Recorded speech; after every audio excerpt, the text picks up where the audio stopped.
ബോഹിമിയ എന്ന് പറഞ്ഞൊരു super car ഉണ്ട്. ഫുള്ളി കാർബൺ ഫൈബർ ആയിട്ടുള്ള സൂപ്പർ കാർ, വെയിറ്റ്ലെസ്. എന്നാലും എന്താണ് 1800 BHP പെട്രോളിൽ നിന്നും ബാക്കി 800 BHP ഇലക്ട്രിക് എഞ്ചിൻ വഴിയൊക്കെ 1800 BHP വരെ സപ്പോർട്ട് ചെയ്യുന്ന പ്രാഗയുടെ ബോഹിമിയ എന്നൊരു പൊള്ളി കാറുണ്ട്. ഹലോ ഗായ്സ്, എല്ലാവർക്കും എൻ്റെ പുതിയ വീഡിയോയിലേക്ക് സ്വാഗതം. നമ്മൾ കാണുന്ന വിവിധതരം കാർ ബ്രാൻഡുകൾ അത് ഏതൊക്കെ രാജ്യത്തു നിന്നാണ് ഇറങ്ങുന്നതെന്നുള്ള എൻ്റെ അറിവിൽ വെച്ചിട്ടുള്ള അല്ലെങ്കിൽ എനിക്കറിയാവുന്ന കാറുകളെ കുറിച്ചാണ് ഞാൻ പറയാൻ പോകുന്നത്. ഫസ്റ്റ് നമുക്ക് സൗത്ത് കൊറിയ തന്നെ തുടങ്ങാം. നമുക്ക് സൗത്ത് കൊറിയൻ കാറുകൾ ജെനസിസ് മോട്ടോഴ്സിൻ്റെ കാറുകൾ നമ്മൾ കാണാറുണ്ട്. അപ്പോൾ അതിറങ്ങുന്നത് സൗത്ത് കൊറിയയിൽ നിന്നാണ്. അതുപോലെ തന്നെ സൗത്ത് കൊറിയയിൽ ഇറങ്ങുന്ന മറ്റൊരു കാറാണ് ടാറ്റ ദേവുവിൻ്റെ മാറ്റിസ് ഒക്കെ മോഡലുണ്ടാവും.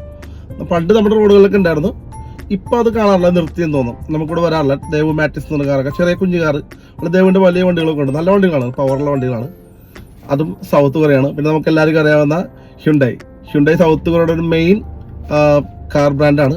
ലോകത്ത് എല്ലായിടത്തും ഹ്യുണ്ടായി കാറുകളുണ്ട്.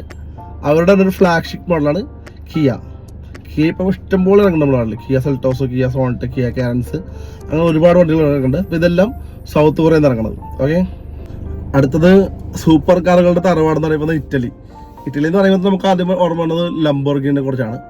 ആദ്യം ഒരു ട്രാക്ടറാണ് ഉണ്ടാക്കിയെന്ന് എല്ലാവർക്കും തന്നെ അറിയാമല്ലോ.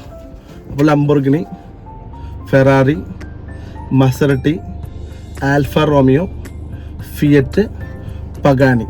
ഓക്കെ, ഇതിൽ ഈ ഫിയറ്റ് നമ്മളിവിടെ ഉണ്ടായിരുന്ന വണ്ടിയാണ്. ഇപ്പം നമ്മളിവിടെ അങ്ങനെ അധികം കാണാറില്ല. ഫിയറ്റിൻ്റെ യുനോ, പാലിയോ അങ്ങനത്തെ വണ്ടികളൊക്കെ ഇപ്പോൾ ഇടയ്ക്ക് വഴികളൊക്കെ കാണാം, അല്ലാതെ കാണാറില്ല. ഫിയറ്റ് ആളെ ചില്ലറൊക്കെ അല്ല. ഫിയറ്റ് അവർ ജെറ്റ് എഞ്ചിൻ അല്ലെങ്കിൽ എയർക്രാഫ്റ്റ് വരെ ഉണ്ടാക്കുന്നുണ്ട് ഫിയറ്റ്. ഓക്കെ, അടുത്ത് പറയാൻ പോകുന്ന അമേരിക്കൻ കാർ ബ്രാൻഡുകളെ കുറിച്ചാണ്.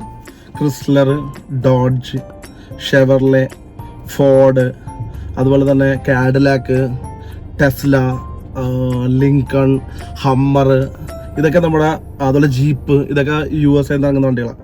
ജീപ്പ് അറിയാലോ, ജീപ്പ് പണ്ട് പട്ടാളക്കാർക്ക് വേണ്ടി വില്ലീസ് എന്ന് പറഞ്ഞ വണ്ടി ഉണ്ടാക്കി തുടങ്ങിയ കമ്പനിയാണ് ജീപ്പ്.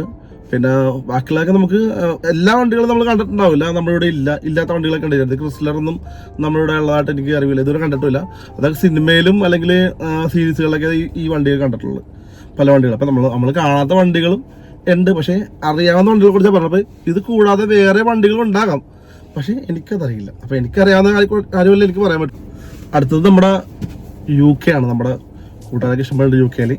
അപ്പോൾ UK ഇറങ്ങുന്ന വണ്ടികളാണ് ആസ്റ്റൺ മാർട്ടിൻ, ബെന്റ്ലി, ലോട്ടസ്, മെക്ലാരനൊക്കെ സൂപ്പർ കാറുകളാണ് മെക്ലാരനൊക്കെ. അതുപോലെ റോൾസ് റോയ്സ്, ആഡംബരത്തിൻ്റെ extreme, Rolls Royce, Jaguar, Mini എന്ന് പറയുമ്പോഴത്തേക്കും നമ്മൾ BMW ഒരു ചെറിയ കാറില്ലേ, ഹാച്ച് ബാക്ക് മോഡലുള്ള BMW കാറാണ്. മിനി എന്നുള്ള ഒരു ബ്രാൻഡിലാണ് അവർ ഇറക്കുന്നത്. അത് UK ഇറക്കണം. അല്ലെ MG മോറിസ് ഗാരേജ്, ഹെക്ടർ കണ്ടല്ലേ, MG Hector, first internet car എന്നൊക്കെ പറഞ്ഞ് നമ്മളിവിടെ ഇറങ്ങിയത്. അതൊക്കെ നമ്മൾ UK ഇറങ്ങണത്. അതുപോലെ ഫ്രാൻസിൽ നിന്ന് ഇറങ്ങുന്ന കാറുകളാണ് ബുഗാട്ടി, സിട്രൺ. നമ്മൾ കണ്ടില്ല, സിട്രൺ സി എന്ന് വണ്ടിയൊക്കെ ഇപ്പോൾ ഇവിടെ ഉണ്ട്. റിനോൾട്ട്, ഫിജിയറ്റ്, ഇതൊക്കെ എല്ലാം ഫ്രാൻസിൽ നിന്ന് ഇറങ്ങുന്ന വണ്ടികളാണ്. അടുത്തത് പറയാൻ പോകുന്നത് നമ്മുടെ ഏഷ്യൻ രാജ്യമായിട്ടുള്ള ജപ്പാനെ കുറിച്ച് പറയുമ്പോഴും അല്ലെങ്കിൽ ഓർക്കുമ്പോൾ തന്നെ ഒരു അഭിമാനമുള്ളൊരു സ്ഥലമാണ്. 2ാം ലോക മഹായുദ്ധമൊക്കെ നടന്ന് തകർന്നോട്ടെ. ഇതിനു മുമ്പ് ഒരു വീഡിയോയിൽ പറഞ്ഞിട്ടുണ്ട്. അവിടെ ഒരു വളർച്ച എന്ന് പറഞ്ഞിട്ടുണ്ടെങ്കിൽ നമുക്ക് ചിന്തിക്കാൻ പോലും പറ്റാത്ത രീതിയിലുള്ളൊരു വളർച്ച ചെയ്യുന്നുണ്ട്. അത് അവിടുത്തെ ആൾക്കാരുടെ ഒരു കഠിനാധ്വാനവും അല്ലെങ്കിൽ അവരുടെ ഒരു ബുദ്ധിയും കഴിവും ഒക്കെ കൊണ്ടാണ്, അല്ലെങ്കിൽ അവിടുത്തെ ഗവൺമെൻറ്റിൻ്റെ ആളുകളുടെ സഹകരണം ഇല്ലാതെ ഗവൺമെൻറ് ഒന്നും ചെയ്യാൻ പറ്റില്ല. അപ്പം അതുകൊണ്ടിട്ടാണ് അവർ ഇത്രയും ഉയർന്ന ലെവലിലേക്ക് ഇപ്പോൾ വന്നേക്കുന്നത്. അപ്പം ജപ്പാനിൽ നിന്ന് ഇറങ്ങുന്ന കാർ മോഡലുകളാണ് ഹോണ്ട സിറ്റിയൊക്കെ നമുക്ക് ഏറ്റവും ഇഷ്ടമുള്ള കാറുകളാണ്. അതുപോലെ ഇസൂസു, പിന്നെ നിസാൻ, സുബാറു, പിന്നെ നമ്മൾ മാരുതി സുസുക്കി, അതുപോലെ ലെക്സസ്, പിന്നെ എന്താ പറയുക മിറ്റ്സുബിഷി എന്ന് പറയുന്നത് പെജീറോ ഇഷ്ടമില്ലാത്ത ഒരാളുണ്ടാവില്ല. അതുപോലെ തന്നെ നമ്മുടെ ജനപ്രിയ കാറായ ടൊയോട്ട. ഈ ടൊയോട്ട എന്ന് പറഞ്ഞ സ്ഥലം തന്നെയുണ്ട് ജപ്പാനിൽ.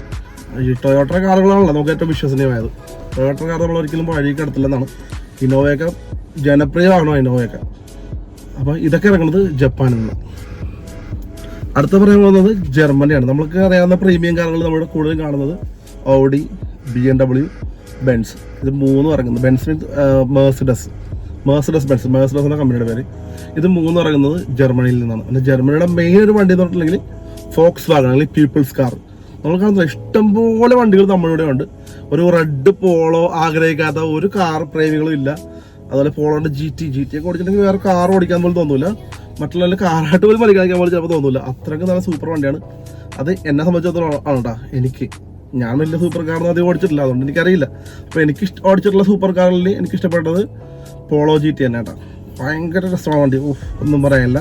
അപ്പോൾ ഇതൊക്കെ ഇറങ്ങുന്നത് ജർമ്മനിയിൽ നിന്നാണ്. അതുപോലെ തന്നെ മേബാക്ക്, അതും ഈ മെഴ്സിഡസിൻ്റെ തന്നെ ഒരു പ്രീമിയം വണ്ടിയാണ് മേബാക്ക്. അത് ഇറങ്ങുന്നത് ജർമ്മനിയിൽ നിന്നാണ്. അതുപോലെ ഓപ്പൽ നമ്മളിവിടെ പണ്ടുണ്ടായിരുന്നതാണ്, ഇപ്പം ഇല്ല, ഇപ്പം കാണുന്നില്ല. ഓപ്പൽ ആസ്ട്ര, ഓപ്പൽ കോഴ്സൊക്കെ ഉണ്ടല്ലേ, അതൊക്കെ ഈ വണ്ടികളെല്ലാം വഴി കിടക്കണം. ഇടയ്ക്കിടയ്ക്ക് വർക്ക്ഷോപ്പിൽ ചെന്നാൽ അവിടെ സ്ക്രാപ്പിൻ്റെ കൊടുത്ത് ഉണ്ടാവും ഈ സാധനങ്ങളൊക്കെ. അതൊക്കെ ഒരു സമയത്ത് പുലികളായിരുന്നു, പഴയ സിനിമകളിലൊക്കെ മാത്രമുണ്ടാവും. അടിപൊളി കാറാണ്. അതൊക്കെ ഇറങ്ങുന്നത് ഈ പറഞ്ഞ ജർമ്മനിയിൽ നിന്നാണ്. അടുത്ത് പറയുമ്പോൾ നമ്മൾ തൊട്ടടുത്തുള്ള ചൈനയിൽ ഇഷ്ടംപോലെ കാറുകളുണ്ട്, പക്ഷേ അതിനെക്കുറിച്ച് വലിയ ധാരണയില്ല. അറിയാവുന്നത് ചെറിയ എന്നൊരു കാറുണ്ട്, അതെനിക്കറിയില്ല. ചെറിയൊരു കാറുണ്ടെന്ന് എനിക്കറിയില്ലായിരുന്നു. നമ്മുടെ കൂട്ടുകാരൻ ഹേമന്ത് എടുത്തു കഴിഞ്ഞപ്പോഴാണ് അറിയുന്നത് ചെറിയ എന്നൊരു കാറുണ്ട്. അവൻ ചെറിയ എന്ന വണ്ടി ഉപയോഗിക്കുന്നത്, ഖത്തറിലാണ്. അവൻ്റെ വണ്ടി ചെറിയാണ്. പിന്നെ BYD ഭയങ്കര സെറ്റപ്പ് വണ്ടിയാണ്. ആ വണ്ടി ഈ ജീവാഗൻ പോലെ, മെഴ്സിഡസ് ജീവാഗൻ പോലെ 360 ഡിഗ്രിയിൽ തിരിയാനുള്ള കപ്പാസിറ്റി ഒക്കെ ഉള്ള, അല്ലെങ്കിൽ വെള്ളത്തിൽ കൂടി പോകാനുള്ള കപ്പാസിറ്റി ഒക്കെ ഉള്ള വണ്ടിയാണ് BYD. ചൈനക്കാരറിയാനുള്ള ഒന്നും പറയാനില്ല. അപ്പോൾ അവരുടെ കാറിൽ അത് അമ്മാതിരിയൊക്കെ കാണിച്ചിട്ടുണ്ട്. അതും BYD എന്നുള്ള കമ്പനി. ഓക്കെ, അടുത്ത രാജ്യം എന്ന് പറഞ്ഞിട്ടുണ്ടെങ്കിൽ ചെക്ക് റിപ്പബ്ലിക്കാണ്. ചെക്കോസ്ലോവാക്യ എന്ന് വിളിക്കുന്നത് ആ ചെക്ക് റിപ്പബ്ലിക്. അവിടെ നടക്കുന്ന വണ്ടിയാണ് സ്കോഡ. നമുക്കിവിടെ ഇഷ്ടംപോലെ സ്കോഡയുണ്ട്, നമ്മുടെ കൂട്ടുകാരൊക്കെ ഉണ്ട്. സ്കോഡയുടെ പല വണ്ടികളുണ്ട്. അതാ ഈ സ്കോഡ കമ്പനി ഇറക്കുന്നത് ചെക്ക് റിപ്പബ്ലിക്കിൽ നിന്നാണ്. അവിടെ നിന്ന് തന്നെ പിന്നെ പ്രാഗ് എന്ന് പറഞ്ഞ മോഡലുണ്ട്. പ്രാഗ് ബോഹിമ എന്ന് പറഞ്ഞൊരു സൂപ്പർ കാറുണ്ട്. ഫുള്ളി കാർബൺ ഫൈബർ ആയിട്ടുള്ള സൂപ്പർ കാർ, വെയ്റ്റ്ലെസ്. എന്നാലും എന്താണ് 1000 bhp പെട്രോളിൽ നിന്നും ബാക്കി 800 bhp ഇലക്ട്രിക് എഞ്ചിൻ വഴിയൊക്കെ 1800 bhp വരെ സപ്പോർട്ട് ചെയ്യുന്ന പ്രാഗയുടെ ബോഹിമ എന്ന് പറഞ്ഞ പൊള്ളി കാറുണ്ട്. കാണാൻ മാത്രമുണ്ടോ, 1.5 മുതല കണ്ട ഇതിങ്ങനെ കണ്ണുമൊഴിച്ച് നോക്കി നോക്കും. നേട്ടണ്ടിട്ടില്ല, സിനിമയിലൊക്കെ ഉണ്ടാക്കുന്നത്. ഓക്കെ, അപ്പോൾ ഇത് ചെക്ക് റിപ്പബ്ലിക്കിൽ നിന്ന് ഇറങ്ങുന്ന വണ്ടികളാണ് രണ്ടെണ്ണം എനിക്കറിയാവുന്നത്. അതുപോലെ തന്നെ നമ്മുടെ വോൾവോ സേഫ്റ്റിയിൽ ഒരു കോംപ്രമൈസ് ചെയ്യാത്ത വണ്ടിയാണ് വോൾവോ ഇറങ്ങുന്നത് സ്വീഡനിൽ നിന്നും. ഇത്രയൊക്കെ പറഞ്ഞപ്പോൾ നമ്മൾ ഇന്ത്യക്കാരല്ലേ, നമുക്ക് കൊണ്ട് വണ്ടികൾ. നമ്മുടെ ടാറ്റ മോട്ടോഴ്സ് ടോപ്പാണ്, പൊള്ളിയാണ്. 5 സ്റ്റാർ റേറ്റുള്ള 3-4 വണ്ടിയുണ്ട് നമുക്ക്, കിടിലം വണ്ടികൾ. ഇപ്പോൾ ഇറങ്ങിയ വണ്ടികളെല്ലാം സൂപ്പറാണ്. EV ഉണ്ട്, പെട്രോൾ ഉണ്ട്, ഡീസലുണ്ട്, എല്ലാ വേരിയൻറ്റിലും വണ്ടിയുണ്ട്. ടാറ്റ മാത്രമല്ല, മാരുതി ഉണ്ട്, ഹിന്ദുസ്ഥാൻ മോട്ടോഴ്സ് അത് ഇല്ല, നമ്മുടെ അംബാസഡറൊക്കെ പറഞ്ഞിട്ടില്ല. അതുപോലെ മഹീന്ദ്ര താറ്, എൻ്റെ പൊന്നോ, മഹീന്ദ്ര താറ് ഏറ്റവും കൂടുതൽ വിറ്റുപോണ വണ്ടി മഹീന്ദ്ര താറാണ് ഇപ്പോൾ. അതുപോലെ തന്നെ പ്രീമിയർ പത്മിനി ഉണ്ടല്ലേ, പഴയ മമ്മൂട്ടി സിനിമകളിലൊക്കെ ചെറിയ കാറ് പ്രീമിയർ പത്മിനി. ഞാൻ കഴിഞ്ഞിടയ്ക്ക് ടെസ്റ്റിന് വേണ്ടി ഇപ്പോൾ അവിടെ നിന്ന് ഒരു പ്രീമിയർ പത്മിനി കണ്ടായിരുന്നു. അതിൻ്റെ അടുത്ത് നിന്ന് ഒരു ഫോട്ടോ ഒക്കെ എടുക്കുകയൊക്കെ ചെയ്തത്. അപ്പം ഇത്രയാണ് എനിക്കറിയാവുന്ന, അത്യാവശ്യം പറഞ്ഞിട്ടുണ്ടെന്ന് തോന്നുന്നു, കാർ ബ്രാൻഡുകളും അത് ഇറങ്ങുന്ന രാജ്യങ്ങളും. അപ്പോൾ എൻ്റെ വീഡിയോ കണ്ട് ഇഷ്ടപ്പെട്ടിട്ടുണ്ടെങ്കിൽ ലൈക്ക് ചെയ്യണം, ഷെയർ ചെയ്യണം, സബ്സ്ക്രൈബ് ചെയ്യണം, ബെല്ലൈക്കൺ അടിച്ചു പൊട്ടിക്കണം. Okay, thank you, Tata.